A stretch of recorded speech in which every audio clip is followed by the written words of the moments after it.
नमस्कार दोस्तों, आपका अपना चैनल हिंदी जंक्शन पर स्वागत है। दोस्तों, बिहार स्टेट पेपर 2 हिंदी से संबंधित वीडियो का ये पहला वीडियो है। तो अगर आप इस चैनल पर नए हैं तो चैनल को सब्सक्राइब कर दीजिएगा। दोस्तों, आज हम आरसी प्रसाद सिंह का कविता जो जीवन का झरना बिहार स्टेट पेपर 2 में लगाया हुआ है, उसी का हम आज जो अध्ययन करेंगे। इसके जो मुख्य बिंदु है उसको देखेंगे और कविता को समझेंगे और उसके भावार्थ को समझेंगे, क्योंकि प्रश्न हल करने के लिए लेखक से संबंधित महत्व बिंदु और कविता से संबंधित शब्दावली और उसके भावार्थ को समझना जरूरी होता है। क्योंकि बिना कविता को समझे आप उसके प्रश्नों को जवाब नहीं दे पाइएगा। तो हम लोगों को उसका अध्ययन करना जरूरी है। तो हम सबसे पहले आरसी प्रसाद सिंह के बारे में अध्ययन करेंगे। तो सबसे पहले हम देखते हैं, लेखक का नाम है आरसी प्रसाद सिंह। आप लोग देख रहे हैं, आरसी प्रसाद सिंह का जन्म बिहार के समस्तीपुर जिले के एरौत गांव 1911 ईस्वी में हुआ था। पहला बिंदु है कि बिहार के समस्तीपुर जिले में एक एरौत नामक ग्राम है, जहां 19 अगस्त 1911 ईस्वी में आरसी प्रसाद सिंह का जन्म हुआ था। आपको ये पॉइंट क्लियर हो गया। पूछा जाएगा कि आरसी प्रसाद सिंह का जन्म कहाँ हुआ। गांव का नाम रहेगा एरौत, जिला का नाम समस्तीपुर। कब हुआ? तो 19 अगस्त 1911 ईस्वी को हुआ। अब आगे अगला पॉइंट है, आरसी प्रसाद सिंह को जीवन और यौवन का कवि कहा जाता है। एक पॉइंट यहाँ से निकल के आया है। अगर पूछ देगा जीवन या यौवन का कवि किसे कहा जाता है, तो इसका सही आंसर क्या होगा? आरसी प्रसाद सिंह को कहा जाता है। तो आरसी प्रसाद सिंह को जीवन और यौवन का कवि कहा जाता है। इन्होंने हिंदी साहित्य में बाल काव्य, कथा काव्य, महाकाव्य, गीत काव्य, रेडियो रूपक और महाकाव्य सहित कई रचनाएं दी है। बाल काव्य भी लिखे हैं बच्चों के लिए भी, कथा काव्य भी लिखे हैं, कथा साहित्य भी लिखे हैं, प्रबंध काव्य भी, गीत काव्य, रेडियो रूपक भी लिखे हैं। यहाँ तक आप स्पष्ट रूप से देख रहे हैं, समझ में आ गया होगा। हिंदी और मैथिली भाषाओं के महाकवि, कथाकार एवं कहानीकार भी हैं। ये मैथिली भाषा में भी रचना किए हैं और हिंदी भाषा में भी रचना किए हैं। ये एकांकीकार भी हैं, कथाकार भी हैं और महाकवि भी हैं। स्पष्ट हो गया कि मैथिली और हिंदी भाषा दोनों में इन्होंने रचना की है। सूर्यमुखी मैथिली काव्य संग्रह के लिए सन 1984 में साहित्य अकादमी पुरस्कार प्रदान किया है। ये बहुत महत्वपूर्ण बिंदु है, क्योंकि यहाँ से 2-3 तरह से प्रश्न पूछे जा सकते हैं। सबसे पहले तो पूछा जाएगा कि मैथिली काव्य संग्रह सूर्यमुखी के लिए किन्हें साहित्य अकादमी पुरस्कार दिया गया।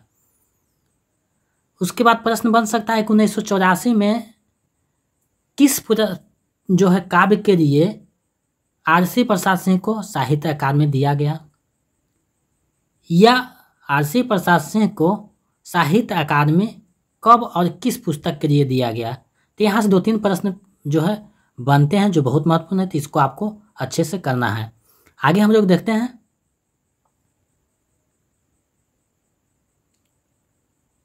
अगला बिंदु है, बिहार के 4 नक्षत्रों में वियोगी और दिनकर के साथ आरसी प्रसाद सदैव याद किए जाएंगे। यानी कि दिनकर और मोहनलाल महतो वियोगी, रामधारी सिंह दिनकर और मोहनलाल महतो वियोगी के साथ आरसी प्रसाद सिंह का सदैव याद किए जाएंगे। इनका नाम सदैव लिया जाएगा। ये समानांतर अगर पूछते गए किसके समानांतर थे, तो वियोगी और दिनकर के समानांतर थे। यहाँ से भी प्रश्न पूछा जा सकता है। अब इनकी मृत्यु से भी प्रश्न पूछा जा सकता है। 15 नवंबर 1996 ईस्वी को आरसी प्रसाद सिंह की मृत्यु हो गई।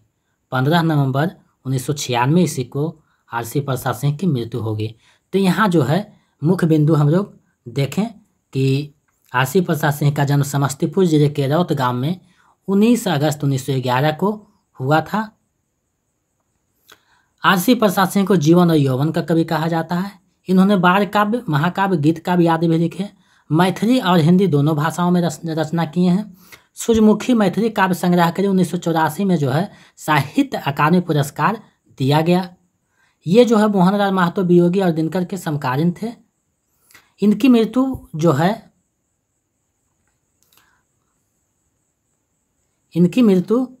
15 नवंबर 1996 को हो गई थी। ये महत्वपूर्ण बिंदु है। अब आगे हम लोग देखते हैं इनकी प्रमुख रचनाएं। तो इनकी प्रमुख रचनाएं नंददास, रजनीगंधा प्रबंध काव्य है। ये दोनों नंददास और रजनीगंधा इनके प्रबंध काव्य हैं। माटिक के दीप मैथिली काव्य संग्रह है। माटिक दीप मैथिली काव्य संग्रह है इनकी।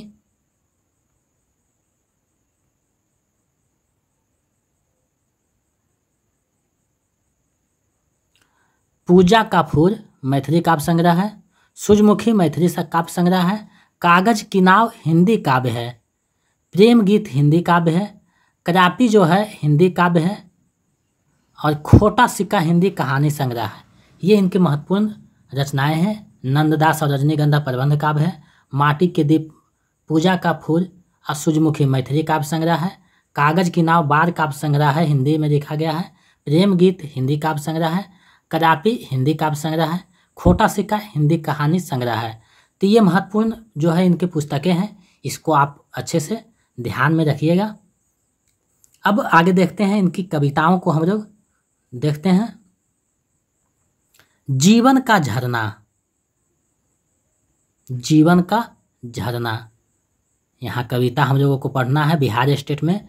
वीडियो के अंत तक बने रहिएगा क्योंकि कविता को भावार्थ उनके शब्दों को समझना बहुत ज़रूरी होता है। तो इसको हम लोग अच्छे से देखेंगे और समझेंगे। यह जीवन क्या है निर्झर है, मस्ती ही इसका पानी है। यहाँ जो देखिए पंक्ति है, यह जीवन क्या है निर्झर है, मस्ती ही इसका पानी है। बहुत बड़ी बात कवि ने यहाँ आरसी प्रसाद सिन्हा के यहाँ जो है जीवन को एक झरना से, जिंदगी को, जो मानव जिंदगी है उसको एक झरने से जो है तुलना किया गया है कि यह जीवन क्या है, एक निर्झर है यानी एक झरना है, मस्ती ही इसका पानी है। और जो है जिस तरह से जो है झरना का पानी होता है उसी तरह जीवन का जो है मस्ती जो होता है, जिस तरह से पानी झरना के लिए जरूरी, इसलिए मस्ती भी जीवन के लिए जरूरी है। आगे कहते हैं सुख दुख के दोनों तीरों से चल रहा राह मनमानी है। कभी सुख कभी दुख, ये जो है इनके दो तीर हैं, दो किनारा हैं और उसी पे जो है ये जिंदगी राह मनमानी चलती जा रही है। यहाँ कवि ने बहुत ही गजब का प्रतिबिंब जो है स्थापित कर रहे हैं। निर्झर झरना और पानी से जो है बिंब बांधते हैं। सुख दुख को जो है किनारा बताते हैं। जिस प्रकार से नदी का दो किनारा होता है उसी प्रकार से जीवन का भी दो किनारा है, सुख और दुख, और ये मनमानी ढंग से चलता जा रहा है। आगे है कब फूटा गिरी के अंतर से, किस अंचल से उतरा नीचे। यहाँ कह रहे हैं कि कब फूटा गिरी के यानी पर्वतों के जो है हृदय से कब फूटा, कब वो निकला है, किस अंचल से उतरा है नीचे यानी किस क्षेत्र से वो नीचे उतरा है। किस घाटी से बहकर आया समतल में अपने को खींचे, और किस घाटी से ये बहकर जो है आया है समतल में अपने को खींचते हुए, यानी जिंदगी के जो है जो अंतस में है उससे ये तुलना किया गया कि ये जो घाट जिंदगी जो है वो बड़ा खबराने उतार चढ़ाव जो होता है यही पर्वत से उसका तुलना किया गया है। लेकिन वहाँ से जो है क्या समतल में अपने को खींचते हुए, यानी जिंदगी जो है संघर्ष करते हुए आदमी एक जो है अपने लक्ष्य को प्राप्त करता है, उसी को ये दर्शाया गया है। आगे जो है कवि लिखते हैं निर्झर में गति है, जीवन है वह आगे बढ़ते जाता है। निर्झर में गति है, जीवन है वह आगे बढ़ता जाता है। धुन एक सिर्फ है चलने की, अपनी मस्ती में गाता है। निर्झर में गति है यानी झरना में गति है, एक जीवन है वह आगे बढ़ता जाता है। मतलब झरना जो है विकट जो है परिस्थितियों को झेलते हुए जो है पत्थरों, कंकरों, समतल आदि को झेलते हुए लेकिन हमेशा जो बढ़ता जाता है। धुन एक है सिर्फ चलने की, अपनी मस्ती में गाता है। सिर्फ उसे आगे बढ़ने की एक धुन सवार हुई है और अब वही मस्ती में जो है करकर स्वर में गाता है। तो इसी जीवन को ये बता रहे हैं कि जीवन जो है एक जो है झरना है, इसको हमेशा आगे बढ़ता ही रहना चाहिए और हमेशा जो है आगे ही बढ़ता रहना चाहिए मस्ती में। जो भी है संघर्ष उसको झेलते हुए मानव को हमेशा आगे बढ़ते रहना चाहिए। आगे उसका विस्तृत में चर्चा करते हैं। बाधा के रोड़ों से डरता, बन के पेड़ों से टकराता, बढ़ता चट्टानों पर चढ़ता, चढ़ता यौवन से मदमाता। बाधा के मान विघ्न जो है संघर्षों से, बाधाओं माने संघर्ष रूपी जो है पर्वत है, पत्थर है और जो है बन के पेड़ है उसे टकराता है। बढ़ता चट्टानों पर चढ़ता, उठे हुए जो चट्टान होते हैं उस पर चढ़ता है। चलता यौवन से मदमाता, और अपनी जो जवानी में मदमस्त है और जो है बढ़ता ही जाता है। जब हम लोग देखते हैं कि जब झरना पहाड़ से निकलती तो वो यौवन अवस्था में होती है, उसे पत्थर और जो है वन के वृक्ष कुछ बिगाड़ नहीं सकते। वही मानव को यहाँ जो है दर्शा रहे हैं कि मानव जो है, मनुष्य जो है जवानी में संघर्ष करते हुए उसको हमेशा आगे बढ़ते रहना चाहिए, ना कि शिथिल होकर सुस्त पड़ जाना चाहिए। आगे हम लोग बढ़ते हैं। लहरें उठती है गिरती है, नाविक तट पर पछताता है। देखिए यहाँ कितने बड़े बात बोल रहे हैं। लहरें उठती है गिरती है, नाविक तट पर पछताता है, तब यौवन बढ़ता है आगे, निर्झर बढ़ता ही जाता है। लहरें उठती है गिरती है, नाविक तट पर पछताता है।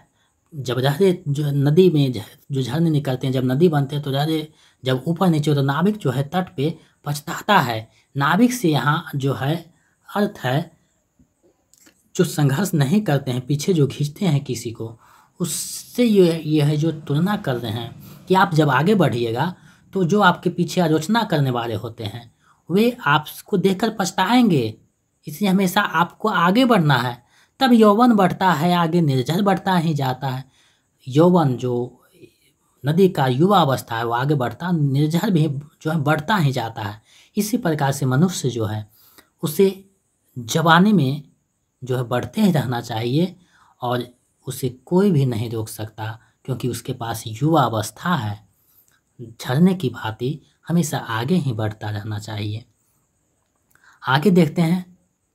आगे कहता है, निर्झर कहता है बढ़े चलो, देखो मत पीछे मुड़कर, यौवन कहता है बढ़े चलो, सोचो मत होगा क्या चढ़कर। यहाँ देखिए स्पष्ट कर दिए हैं। निर्झर कहता है बढ़े चलो, देखो मत पीछे मुड़कर। झरना जो है अपने जो है गतिमान होकर जब चलता है तो एक संदेश देता है कि हमेशा आगे बढ़ते चलो, देखो पीछे मुड़कर कभी नहीं, पीछे आपको कभी नहीं देखना है कि क्या हुआ। जब आप आगे देखते हैं तो पीछे की स्मृतियाँ को आपको भूलना होता है, क्योंकि हमेशा लक्ष्य जो है आगे की ओर होना चाहिए। यौवन कहता है बढ़े चलो, सोचो मत होगा क्या चढ़कर। यौवन भी है जो मन मानव का जिंदगी है, ये भी जो है आगे बढ़ने का संदेश देता है। सोचो मत क्या होगा चढ़कर, आपको सोचना नहीं है कि ज़िंदगी में क्या होगा, संघर्ष करना है, आगे बढ़ना है। यही तो मानव है, यही तो मनुष्य ज़िंदगी है। तुम डरते क्यों हो? नदी से सीखो, झरने से सीखो, कैसे आगे बढ़ने का संदेश देता है। तो यहाँ स्पष्ट होता है कि यौवन कहता है बढ़े चलो, सोचो मत होगा क्या। अंतिम पंक्ति में कहते हैं, चलना है केवल चलना है, जीवन चलता ही रहता है, रुक जाना है मर जाना ही, निर्झर यह झरकर कहता है। चलना है केवल चलना है, जीवन चलता ही रहता है। चलना है केवल चलना है मतलब हमेशा आगे बढ़ना है। आप है जीवन चलता ही जाएगा, आप नहीं भी कुछ कीजिएगा तो जीवन एक दिन अंतिम अवस्था में प्राप्त जो है कर लेगा, अपनी अपनी अंतिम अवस्था में चला जाएगा। इसलिए जीवन का नाम ही चलना है। तो तुम क्यों सोचते हो, क्यों विचार करते हो, क्यों संघर्ष से डरते हो? तुम्हें तो आगे बढ़ते ही रहना चाहिए। रुक जाना है मर जाना है, निर्झर यह झरकर कहता है। आप अगर रुक गए तो समझ जाइए आप मर गए। निर्झर या झरकर कहता है, निर्झर अगर रुक जाएगा तो नदी का अस्तित्व समाप्त हो जाएगा, उसकी ज़िंदगी समाप्त हो जाएगी। इसी प्रकार से जीवन भी है। अगर आप सोए रहें, आलस्य से झूमे रहें तो ये ज़िंदगी का कोई औचित्य नहीं है, क्योंकि जीवन चलना है केवल चलना है, जीवन चलता ही रहता है। आपको तो जीवन अंत में अंत शरीर समाप्त हो जाएगी, तो जीवन का आपको परवाह नहीं करते हुए हमेशा जो है आगे बढ़ते ही रहना चाहिए। कविता का भावार्थ हम लोग अच्छे से समझ गए हैं। एक बार जो है हम लोग उसके संक्षेप में भावार्थ को देखते हैं। तो इसका भावार्थ हम लोग देखते हैं संक्षेप में क्या कहता है। कवि आरसी प्रसाद सिंह ने जीवन का झरना शीर्षक कविता में हमेशा गतिशील रहने, यहाँ देखिए एक पॉइंट आया, गतिशील रहने का संदेश दिया है। जीवन झरने के समान है, यहाँ आप ऊपर बता चुके हैं। जीवन जो है झरने के समान है, जो अपने लक्ष्य तक पहुँचने की लगन लिए पथ की बाधाओं से मुठभेड़ करता बढ़ता ही जाता है। गति ही जीवन है और स्थिरता मृत्यु है। यहाँ बहुत बड़ी बात कहें कि गतिशील ही जीवन है, अस्थिरता मृत्यु के समान है। यानी आदर्श जो है आप चुपचाप बैठे रहे हाथ पे हाथ धर के, तो ये मृत्यु के समान है। अतः मनुष्य को भी निर्झर के समान गतिमान रहना चाहिए। जीवन और झरना दोनों का स्वरूप आचरण एक जैसा ही है। जिस प्रकार झरना के विषय में यह कहना कठिन है कि वह किस पहाड़ के हृदय से कब और कहाँ और क्यों फूटा पड़ा है, यह झरना किसी पतरे से सोते के रूप में है और फिर एक विशाल झरने के रूप में झरता हुआ समतल पूर्वोत्तर के दोनों किनारों के बीच एक विशाल नदी के रूप में बहने लगा। इसी प्रकार इस मानव जीवन में सहसा नहीं कहा जा सकता है कि यह मानव जीवन कब कैसे क्यों प्रारंभ हुआ, कब धरती पर मानवों के जीवन प्रवाह के रूप में उतर आया और सुख एवं दुख के दो किनारों के बीच निरंतर बहने लगा। मतलब सुख और दुख जो है दो किनारों के बीच कब बहने लगा ये पता नहीं। निष्कर्षतः हम कह सकते हैं कि आरसी प्रसाद सिंह की कविता जीवन और झरना मनुष्य को हमेशा गतिमान और प्रगतिशील रहने की प्रेरणा देती है। निष्कर्षतः हम कह सकते हैं कि इनकी जो कविता है मनुष्य को जीवन और झरना, जीवन का झरना जो कविता है वो मनुष्य को गतिमान और प्रगतिशील रहने की प्रेरणा देती है। तो इससे इतनी बातों से स्पष्ट हो गया कि कविता जो है जीवन का झरना क्या कहना चाहता है, कौन से शब्द किसके लिए प्रयोग किया है, कौन सा शब्द का क्या अर्थ है, कवि जो है आरसी प्रसाद सिंह का क्या जो है जिंदगी है उसके क्या पुरस्कार मिला है, ये हम लोग यहाँ पे देखें। इनके पुस्तकों को हम लोग यहाँ देखें। अब जीवन के झरना जो है कविता देखें। एक बार जीवन के झरना कविता को पाठ कर देते हैं ताकि हमें कुछ दिमाग में उनकी पंक्तियाँ स्मृति में बना रहे। तो सबसे पहले हम इसको कविता को पढ़ते हैं, जीवन के झरना का पाठ करते हैं शाश्वत। यह जीवन क्या है निर्झर है, मस्ती ही इसका पानी है, सुख दुख के दोनों तीरों से चल रहा राह मनमानी है। कब फूटा गिरी के अंतर से, किस अंचल से उतरा नीचे, किस घाटी से बह कर आया समतर में अपने को खींचे। निर्झर में गति है जीवन है, वह आगे बढ़ता जाता है, धुन एक है सिर्फ चलने की, अपनी मस्ती में गाता है। बाधा के रोड़ों से डरता, बन के पेड़ों से टकराता, बढ़ता चट्टानों पर चढ़ता, चढ़ता यौवन से मदमाता। लहरें उठती है गिरती है, नाविक तट पर पछताता है, तब यौवन बढ़ता है, आगे निर्झर बढ़ता ही जाता है। निर्झर कहता है बढ़े चलो, देखो मत पीछे मुड़कर, यौवन कहता है बढ़े चलो, सोचो मत होगा क्या चलकर। चलना है केवल चलना है, जीवन चलता ही रहता है, रुक जाना है मर जाना ही, निर्झर यह झर कर कहता है, निर्झर यह झर कर कहता है, रुक जाना है मर जाना ही, निर्झर यह झर कर कहता है। तो यहाँ हम लोग देखें कि इनकी जो कविता है जीवन का झरना कितनी सुंदर कविता है। इसको आप गायन रूप में भी गा सकते हैं। इनकी जो है जन्म देखें, मृत्यु देखें, तो यहाँ सब कुछ जो है स्पष्ट हो गया है। कुछ जो है शब्दावली को देखते हैं। अंचल माने हो गया, अंचल माने हो गया क्षेत्र, यहाँ गिरि माने हो गया पर्वत, अंतर माने हो गया हृदय, घाटी माने हो गया पर्वत, मस्ती माने हो गया खुशी, धुन माने हो गया सूर्य, यौवन माने हो गया जवानी, नाविक माने होता है नाव चलाने वाला, तो यहाँ हम जो सभी प्रश्नों को देख लिए हैं, पॉइंट को, एक भी पॉइंट नहीं छूट पाया है। तो अच्छे से हम लोग इसको देख लिए हैं। आशा करते हैं कि ये आपके ए स्टेट बिहार जो निकाला है पेपर 2 हिंदी के लिए, उसमें बहुत ही महत्वपूर्ण भूमिका निभाएगा, हमको पूरा विश्वास है। क्योंकि ये जो है बहुत ही महत्वपूर्ण ढंग से आप लोगों को बताए हैं। हम आशा करते हैं कि एक भी संशय नहीं रहा होगा, क्योंकि मैंने बहुत विस्तृत ढंग से इसको अच्छे से समझा दिया है। और इससे संबंधित जो है सेट में भी प्रश्न बनाया जाएगा। तो आप लोग धीरज रखिए और हमारे चैनल से जुड़े रहिए, क्योंकि ए स्टेट की आपको तैयारी देने की ज़रूरत नहीं है। आपका भाई बैठा हुआ है यहाँ पे, आपकी सारी तैयारी अपने स्तर से करा देगा। और हम गारंटी देते हैं कि आपका जो है ए स्टेट पेपर 2 में क्वालिफाई होना मेरी जिम्मेदारी है। आपको सिर्फ मेरे वीडियो को देखना है और समझना है, क्योंकि पिछले जो है हमारे वीडियो से झारखंड पीजीटी में लगभग 150 प्रश्न में 80 से 90 प्रश्न मैच किया है। और बीपीएससी का जो एग्ज़ाम हुआ है हाल ही में, उसमें हिंदी में भी 20 से 30 क्वेश्चन यहाँ से पूछे गए हैं। तो हमें आशा है कि ए स्टेट में आपको कोई परेशानी झेलने की ज़रूरत नहीं है, क्योंकि यहाँ से प्रश्न पूछे जाते हैं। जो हम पढ़ाएंगे वहाँ से प्रश्न आएगा, वही आपको पास करा देगा। टेंशन लेने की कोई बात नहीं है। अगर आप मेरे चैनल पर नए हैं तो चैनल को सब्सक्राइब कर दें, ताकि मैं इसी प्रकार आपके समक्ष महत्वपूर्ण जो है टॉपिक को लेकर उपस्थित होता रहूं और हमें जो है एक प्रोत्साहित मिलता रहे, ताकि मैं दोगुने उत्साह से आपको जो है तैयारी कराता रहूं और एक पॉइंट भी मैं नहीं छोड़ूं आपके लिए।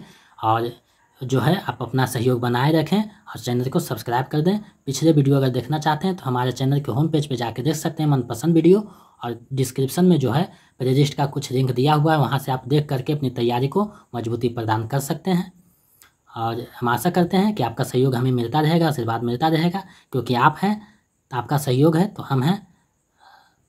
तो बहुत बहुत धन्यवाद, ऐसे ही सहयोग बनाए रखें।